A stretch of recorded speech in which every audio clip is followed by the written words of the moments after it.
précédemment dans le journal du burn-out. Le burn-out, c'est notre corps qui nous envoie un signal fort pour nous dire que c'est plus possible, il faut s'arrêter pour pouvoir aller de l'avant, pour pouvoir passer à autre chose. Pour s'en sortir, pour remonter la pente, il faut commencer par accepter notre état, il faut commencer par accepter la situation.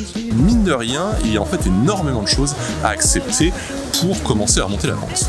Le plus souvent, avant le burn-out, il y a une phase de déni. Donc, la première chose à faire, c'est d'accepter qu'on est malade, accepter qu'il y a un problème. Travail ou pas, le burn-out est en fait causé par quelque chose qui nous tient vraiment à cœur. Donc, la deuxième étape, c'est d'accepter qu'on est mal à cause du travail. Ou alors, du moins, d'accepter la raison principale qui nous a mis dans cet état, qui est souvent liée au travail. Maintenant, il faut comprendre que continuer comme ça ne fera qu'empirer les choses. On doit accepter qu'il faut réagir. On a besoin de faire quelque chose. Réagir, ça veut dire ne pas s'entêter, ne pas persévérer à tout prix. Vous préférez nettement prendre votre situation en main et accepter l'arrêt de travail.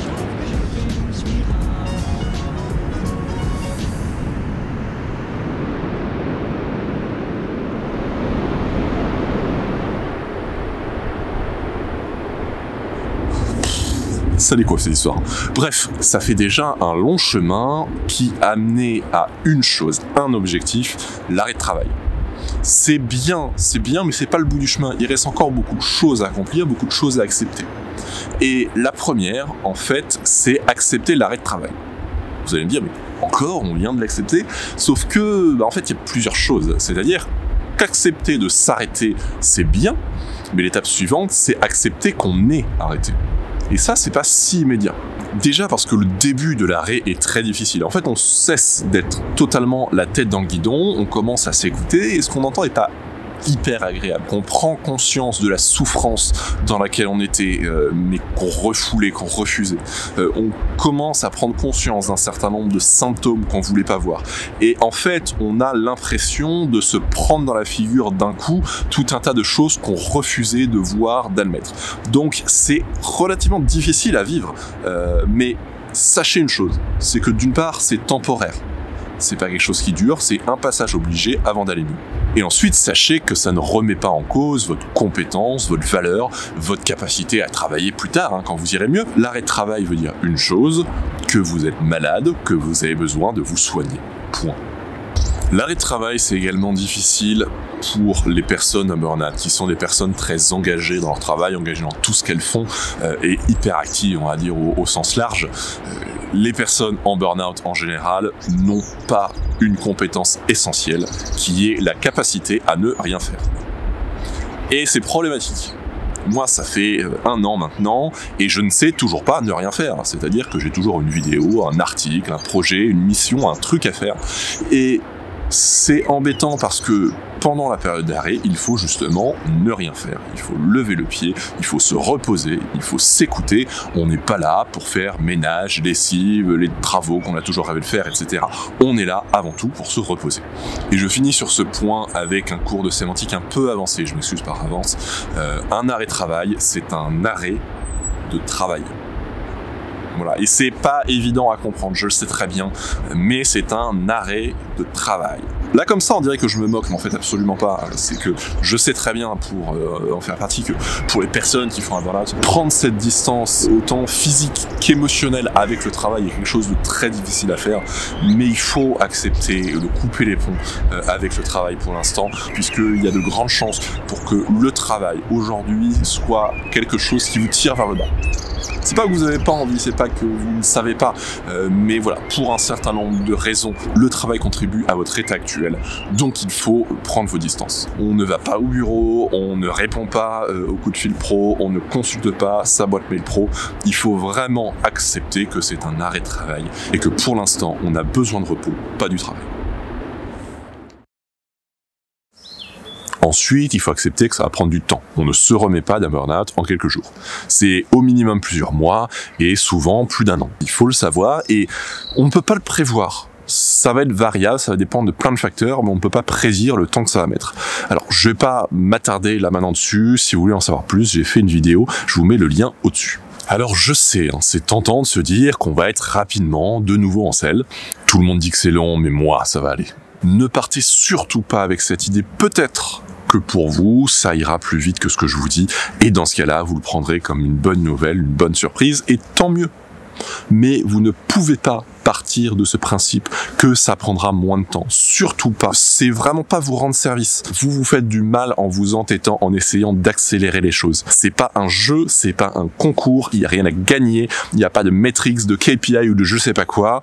On parle de votre santé. C'est le plus important. Donc, quand vous êtes en arrêt de travail, ne commencez pas un compte à rebours, un compte à rebours mental. Je vais reprendre dans 3 mois, dans 6 mois, dans 9 mois, dans 12 mois. Non, ne vous mettez aucune contrainte de la sorte. Ce sont des contraintes qui, d'une part, ne servent à rien. Ça ne va vous faire aller plus vite, mais en plus vont ralentir votre guérison puisque ça va faire un poids supplémentaire que vous aurez apporté sur vos épaules et vous n'avez pas besoin de ça. C'est pas très intuitif, mais en essayant d'accélérer la guérison, on ne fait que la ralentir et à l'inverse, si vous vous laissez le temps, c'est là que vous vous donnez le plus de chances de bien guérir et donc de pouvoir rapidement être sur pied et revenir au boulot.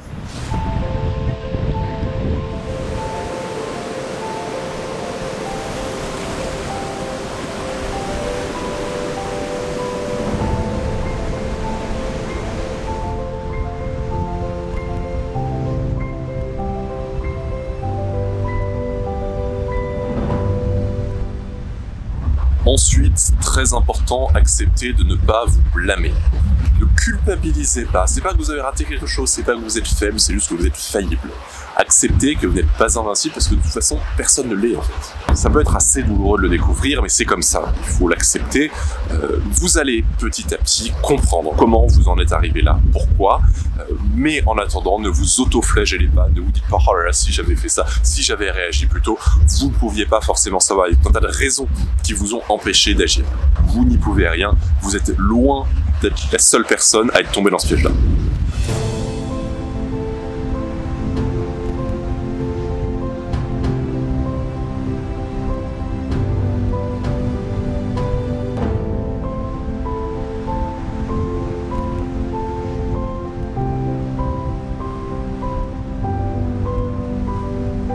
Et aussi accepter de prendre soin de vous.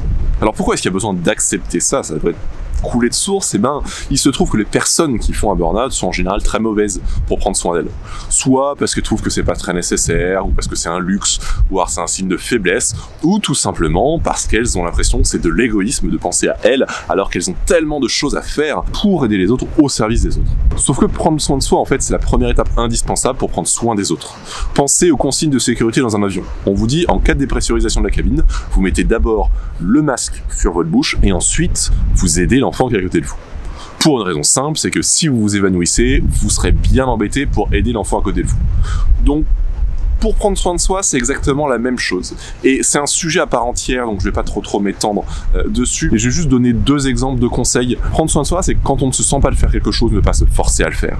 Et c'est quand on a une envie, même simple ou frugale, c'est ne pas se retenir, c'est se dire, ok, là je me fais plaisir. Et avant tout, c'est de la bienveillance envers soi-même, c'est-à-dire qu'on sait être bienveillant avec les autres, mais avec soi, c'est parfois beaucoup plus compliqué.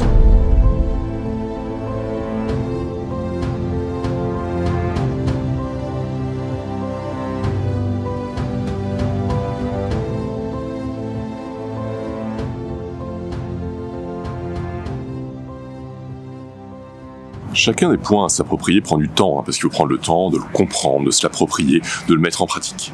Mais ce 9e point est probablement encore plus long que les autres, parce qu'il faut accepter qu'on ne cherche pas à revenir à l'état initial. Alors qu'est-ce que ça veut dire? Ça veut dire qu'il y a X mois ou X années, on était bien, on était en forme. Et d'un coup, le burn-out est arrivé, et là, on n'est absolument plus du tout en forme. Donc logiquement, on a envie de revenir en arrière. On a envie de revenir à ce moment où on était en forme. On a envie de retrouver cette forme, on a envie de reprendre nos activités comme si c'était rien passé. Sauf que guérir du burn-out, ça marche pas comme ça. Si on a fait un burn-out, c'est qu'on tournait à 150% de nos capacités. Et ça a pu tenir un temps, mais c'était pas soutenable sur le long terme. Et quand je dis 150% de nos capacités, je parle pas juste de temps de travail, de charge de travail. C'est beaucoup plus large que ça. Ça peut être la charge émotionnelle aussi, c'est qu'on prenait trop sur nous en permanence. Donc, pour se sortir du burn-out, il faut réussir à revenir à 100%. Et ça se fait pas par magie, ça se fait pas en claquant les doigts. Il faut le travailler, en fait. Il faut prendre de nouvelles habitudes. Donc se sortir du burn-out, c'est trouver un nouveau rythme de vie, un nouveau mode de vie, et je parle pas juste du travail, c'est beaucoup plus large que ça. C'est-à-dire qu'il faut trouver un nouvel équilibre global de vie. Il faut donc comprendre qu'on ne cherche pas à revenir à notre ancienne vie, il faut se construire une nouvelle vie. Même si la nouvelle vie ne sera pas forcément non plus totalement à l'opposé de l'ancienne, mais ça reste une nouvelle vie quand même. Parce que le burn-out, c'est pas la varicelle, on n'est pas immunisé une fois qu'on l'a eu. Les cas de rechute de burn-out ne manquent pas, et je dis pas ça pour vous décourager, mais c'est juste que l'enjeu pour vous, pour nous, c'est pas uniquement de se sortir de l'état dans lequel on est, parce que ça, il suffit de temps et ça va venir, l'énergie, l'envie, tout ça, ça va revenir, mais l'enjeu, c'est aussi de ne pas retomber dedans. Et ça ne se fait qu'en changeant ses habitudes, qu'en changeant son mode de vie. Donc accepter qu'on ne cherche pas à revenir au point de départ, c'est accepter d'en faire moins. Et croyez-moi, c'est pas évident. Moi, je suis un très mauvais exemple. J'ai une activité de conseil, je fais des vidéos, j'ai 4 blogs, donc je suis un très mauvais exemple et j'essaie de travailler là-dessus. Tout ça pour vous expliquer à quel point il y a un travail important quand même à faire là-dessus, parce que si vous êtes tombé en burn-out, c'est que vous avez tendance à en faire beaucoup, à en faire trop, et il faut petit à petit apprendre à aller, on va dire, contre cette nature et en faire moins.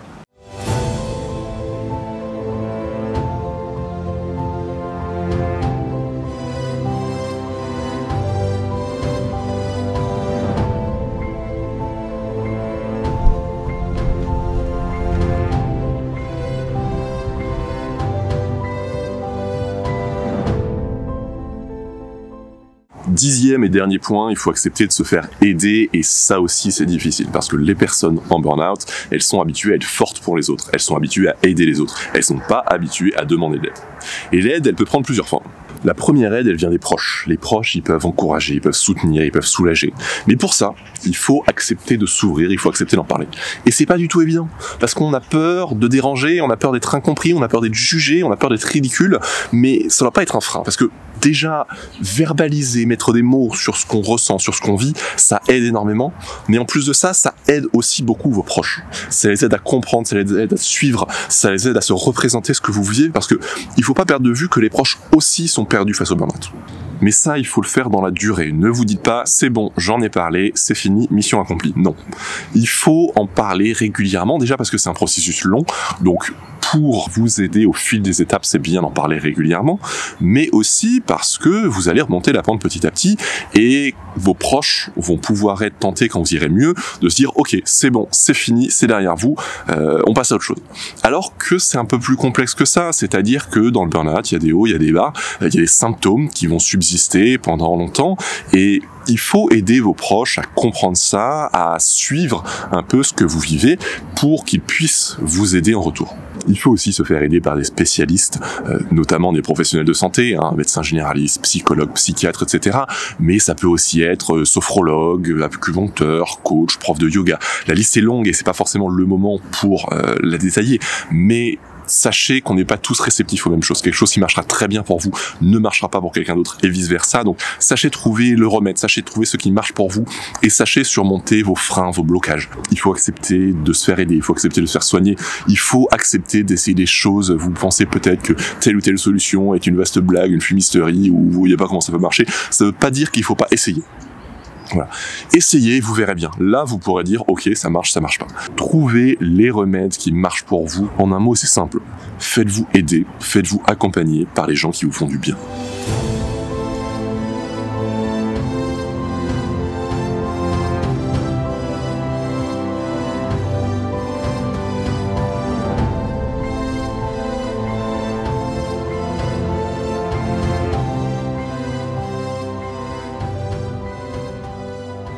Pour résumer, voici les points à accepter.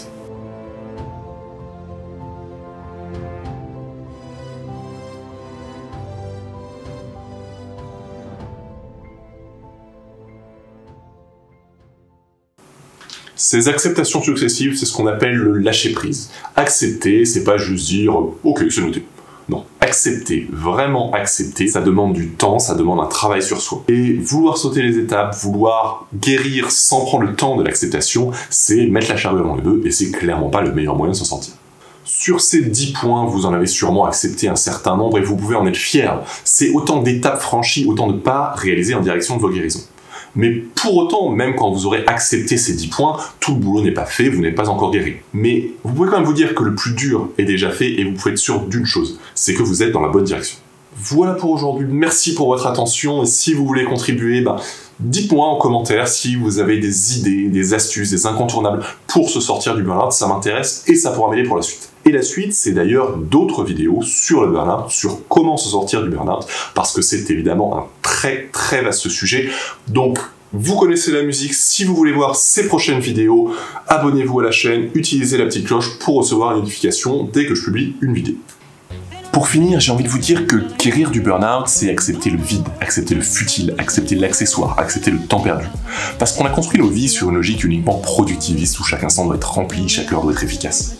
Sauf que, pour lever le pied, il faut qu'on apprenne à ne rien faire. Ça peut sembler trivial, dit comme ça, mais pour nous, personne en burn-out, et moi le premier, apprendre à ne rien faire, c'est un des plus gros challenges qu'on ait à relever.